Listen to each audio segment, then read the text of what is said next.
ಇದು ಹಾಯೆಸ್ಟ್ ಆಗಿ ಬಂದಿದೆ. ಆದರೂ ಕೂಡ ಪೊಲ್ಯೂಷನ್ ಬೋರ್ಡ್ನಿಂದ ಯಾವುದೇ ರೀತಿ ಅವ್ರ ಮೇಲೆ ಆ್ಯಕ್ಷನ್ ಆಗಿಲ್ಲ. ಯಾಕೆ ಮಾಡ್ತಾ ಇದ್ದಾರೆ ಅಂತ ಆದರೂ ಕೂಡ ಪೊಲ್ಯೂಷನ್ ಬೋರ್ಡ್ ಕೇಂದ್ರ ಕಚೇರಿಯವರು ಆ್ಯಕ್ಷನ್ ತಗೊಳ್ತಾ ಇಲ್ಲ.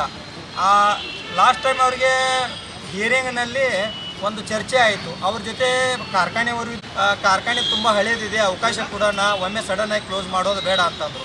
ಸರಿ ಸರ್, ಅವರಿಗೆ ಅವಕಾಶ ಕೊಡಿ, ಸುಧಾರಣೆ ಮಾಡ್ಕೊಳ್ಳೋದಕ್ಕೆ ಅವಕಾಶ ಕೊಡಿ ಅಂತ ನಾವೆಲ್ಲರೂ ಕೂಡ ಒಪ್ಪಿಗೆ ಕೊಟ್ವಿ.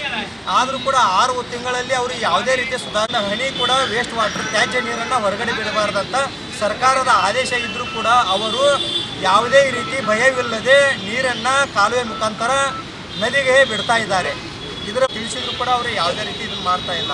ಇತ್ತೀಚೆಗೆ ಕಾರ್ಖಾನೆಯವರು ತಮ್ಮ ಕಾರ್ಖಾನೆಯ ಕಾಮಗಾರಿಗಳನ್ನು ನಮ್ಮ ಮೇಲೆ ಎತ್ತಿ ಕಟ್ಟಿ ನಾವು ದುಡ್ಡಿಗೋಸ್ಕರ ಮಾಡ್ತಾ ಇದ್ದೀವಿ ಹಾಗೆ ಹೀಗೆ ಅಂತ ಊರುಗಳನ್ನು ಮಾಡ್ತಾ ಇದ್ದಾರೆ. ಕೇಂದ್ರ ಕಚೇರಿ ಪರಿಸರ ಇಲಾಖೆಯವರು ಯಾಕೆ ಇದ್ದಾರೆ, ನಾವು ವರದಿ ಮಾಡಿ ಕ್ಲೋಸಿಂಗ್ ಡೈರೆಕ್ಷನ್ಗೆ ಕೇಂದ್ರ ಕಚೇರಿಗೆ ಕಳಿಸಿದ್ದೀವಿ ಅಂತ ನಮಗೆ ಅವ್ರ ಮೇಲೆ ಬಿಟ್ಟಿದ್ದೀವಿ ಅಂತ ಈ ರೀತಿ ಪ್ರತಿ ಬಾರಿ ಇದನ್ನೇ ಹೇಳ್ತಾ ಇದ್ದಾರೆ. ಸರ್, ಈಗ ಕೂಡ ಅವರು ಕಾರ್ಖಾನೆ ಇಥನಾಲ್ ಘಟಕವನ್ನ ಚಾಲ್ತಿಯಲ್ಲಿ ಇಟ್ಟಿದ್ದಾರೆ. ಕಚೇರಿಯವರಿಗೆ ಮತ್ತೆ ಪರಿಸರ ಇಲಾಖೆ ಚಿಕ್ಕಡಿ ಬೆಳಗಾವಿಯವರಿಗೂ ಇಥನಾಲ್ ಘಟಕ ಇದೆ, ಅದು ಸ್ಥಳಾಂತರ ಆಗಬೇಕು, ಇಲ್ಲಾದರೆ ಅದನ್ನ ಕಾಯಮವಾಗಿ ಬಂದ್ ಮಾಡಬೇಕು.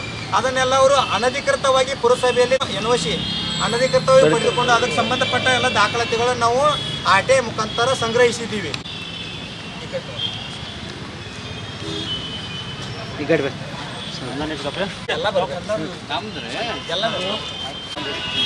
ಸರ್ ಫೋಟೋ ಶಾಪ್ ಹೈಟ್ ಒಂದಾ ಸಾವಿರ ನೀಡಿ. ನಮಸ್ಕಾರ, ನಾನು ಸುನೀಲ್ ಉನ್ನಾಳೆ. ಈಗ ಇವತ್ತು ಇಲ್ಲಿ ಜಿಲ್ಲಾಧಿಕಾರಿ ಕಚೇರಿ ಆವರಣದಲ್ಲಿ ಹೋರಾಟ ಮಾಡುವ ವಿಶೇಷ ಏನಂದರೆ, ಈಗ ಏನು ಉಗಾರ ನಮ್ಮ ಪಟ್ಟಣದಲ್ಲಿ ಮಧ್ಯದಲ್ಲಿ ಏನು ಅನಧಿಕೃತವಾಗಿ ಇಥನಾಲ್ ಘಟಕವನ್ನು ಏನು ಪ್ರಾರಂಭ ಮಾಡಿದ್ದಾರೆ, ಅದರಿಂದ ಬಹಳಷ್ಟು ಮಾಲಿನ್ಯ ಆಗ್ತಾಯಿದೆ. ಜಲ ಮಾಲಿನ್ಯ, ವಾಯು ಮಾಲಿನ್ಯ, ಶಬ್ದ ಮಾಲಿನ್ಯ, ಈ ಥರ ಬಹಳಷ್ಟು ತೊಂದರೆ ಆಗ್ತಾಯಿದೆ. ಮತ್ತೊಂದು ಏನು ವಿಷಯ ಅಂದರೆ, ಅದು ಅನಧಿಕೃತವಾಗಿ ಅಲ್ಲಿ ಯಾವುದೇ ಪುರಸಭೆಯಲ್ಲಿ ನೋಂದಿಲ್ಲ ಮತ್ತು ಯಾವುದೇ ಥರ ಅದು ಪರ್ಮಿಷನ್ ಪಡೆಯದೆ ಕಟ್ಟಡವನ್ನು ನಿರ್ಮಾಣ ಮಾಡಿದ್ದಾರೆ. ನಾವು ಈಗಾಗಲೇ ಜಿಲ್ಲಾಧಿಕಾರಿಗಳಿಗೆ ಅದನ್ನು ವರದಿಯನ್ನು ಮಾಡಿದ್ದೀವಿ ಮತ್ತು ಜಿಲ್ಲಾಧಿಕಾರಿಯಿಂದ ಅದು ಸುಮಾರು 2 ಕೋಟಿ ಲೀಟರ್ ಏನು ಇಥನಾಲ್ ಜನವಸತಿ ಮಧ್ಯದಲ್ಲಿ ಏನು ಸ್ಟೋರೇಜ್ ಇದೆ, ಆ NOCಯನ್ನು ರದ್ದು ಮಾಡಲಿಕ್ಕೆ ನಾವು ಮನವಿ ಸಹಿತ ಮಾಡಿದ್ದೀವಿ.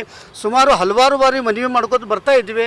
ಆದರೂ ಇನ್ನೂವರೆಗೆ ಯಾವುದೇ ಥರ ಅದರ ಬಗ್ಗೆ ಸೂಕ್ತ ಕ್ರಮವನ್ನು ಕೈಗೊಳ್ತಾ ಇಲ್ಲ. ಮತ್ತು ಮತ್ತೊಂದು ವಿಶೇಷ ಅಂದರೆ ಏನು ಒತ್ತಾಯ ಮಾಡ್ತಾರೆ ಸರ್, ಅದು NOCಯನ್ನು ನಾವು ರದ್ದುಪಡಿಸಬೇಕು. ಅಲ್ಲಿಂದ ಇಥನಾಲ್ ಸ್ಟೋರೇಜ್ ಏನಿದೆ ಅದನ್ನು ಅಲ್ಲಿಂದ ಸ್ಥಗಿತಗೊಳಿಸಬೇಕು, ಸ್ಥಳಾಂತರಿಸಬೇಕು. ಸುನೀಲ್ ಉನ್ನಾಳೆ.